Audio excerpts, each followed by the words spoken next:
I just hit the halfway point of my reading goal this year. I plan on reading at least 30 books this year and just hit 15. So, here are my top 5 favorite books of the year. We got Brother by Alborn. Uh, Absolute banger. Real, I would say, a modern classic, or at least it will, we'll see it as that in, maybe a couple decades or something like that. Anya Alborn, one of the goats, and everyone was right. This book is absolutely devastating. If you don't know, it just follows a family, a serial killer family, but one of the kids, he kind of has like that humanity left in him, and he is hoping for maybe some solace, some resolution, some redemption, salvation, and kind of just getting the fuck out. And yeah, it's really devastating. This Wretched Valley by Jenny Kiefer. This is probably my favorite book cover of all time, I think, or at least one of. Just stunning. Love the color palette, everything like that. I love a very dominant color on there, and then you just throw in a little bit of the red on the text. Oh man, so good, so beautiful.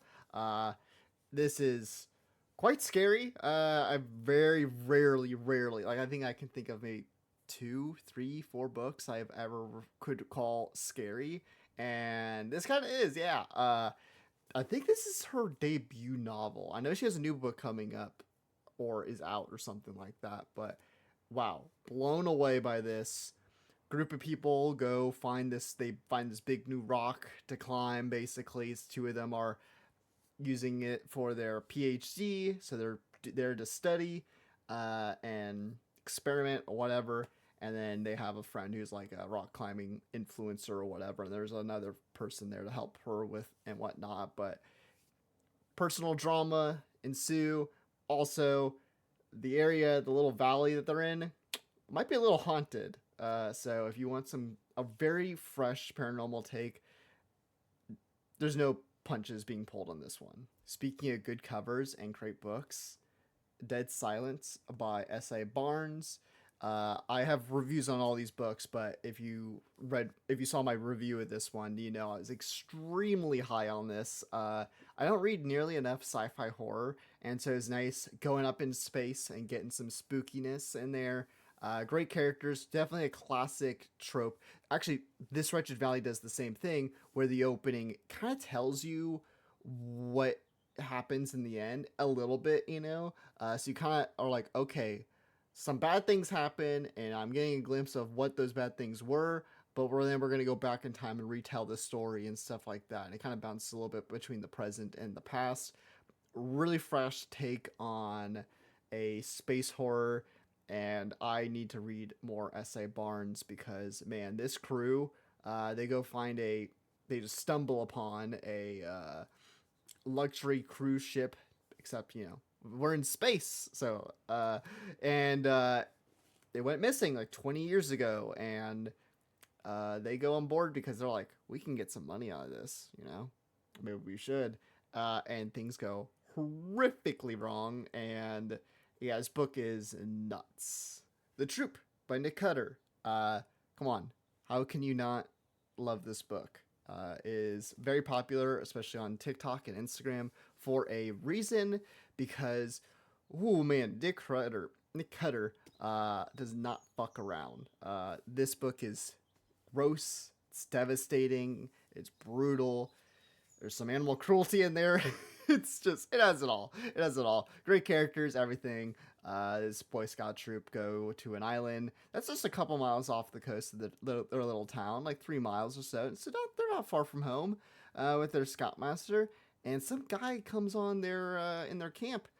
He's a little sick, and shit goes bad. It gets really bad really quickly. Very fast paced, and wow, we've seen so many horror where people are put in a bad position and they kind of go down this descent of just doing pretty bad things just because they can't really cope with what's happening. Except it's kids, and these kids are not okay. Most of them aren't. A non-horror. We got Play Nice by Jason Schreier. He's a video game journalist, very well known in games media, if you follow the video game industry and stuff like that. And he he's this is his third book, and he wrote this about Blizzard Entertainment, the company behind Diablo, World of Warcraft, Overwatch, so many other classic games, and he goes over just the company's whole history. If you have an interest in business, video games, the video game industry, journalism, anything like that, it's an excellent read. It's a very easy read. It's a decent sized book, but it flies by. And he does a great job of writing it for gamers, but also not gamers. And so, like, it doesn't matter who you are or why you're buying the book or any of his books.